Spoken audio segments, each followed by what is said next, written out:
விக்னேஷ் சிவன் இன்னைக்கு இந்த லெவல்ல இருக்கிறதுக்கு மறைமுகமா தனுஷும் தான் காரணமா இருக்காரு. ஸோ அவர் இந்த விஷயத்த பண்ண வாய்ப்பு இருக்கா? இல்லை, விக்னேஷ் சிவன் கேர் ஆஃப் நயன்தாரான்னு சொல்லலைன்னா யாருக்குமே அவர் தெரியாது, அவர் அறியப்பட்டிருக்க மாட்டார்.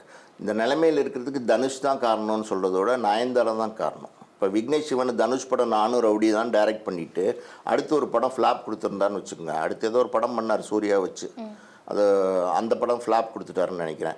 கொடுத்துருந்தான்னு வச்சுக்கோங்க, அவர் யார் ஒரு டேரக்டராக பார்த்துட்டு அதோட 3 படம் 4 படம் பண்ணார் அப்படின்னு விட்டுருப்பாங்க.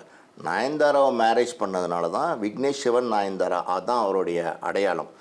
அதாவது வந்து நயன்தாரா வந்து நயன்தாரா விக்னேஷ் சிவன் போட்டுக்கிறது பதில் இவர் வந்து விக்னேஷ் சிவன் நயன்தாரான்னு போட்டால் தான் இவருக்கு அடையாளம். அப்படி ஆகிப்போச்சு. அதனால் வந்து தனுஷால் அவர் அடையாளப்படுத்தப்பட்டார் அப்படின்னு சொல்கிறது சரியாக வராது.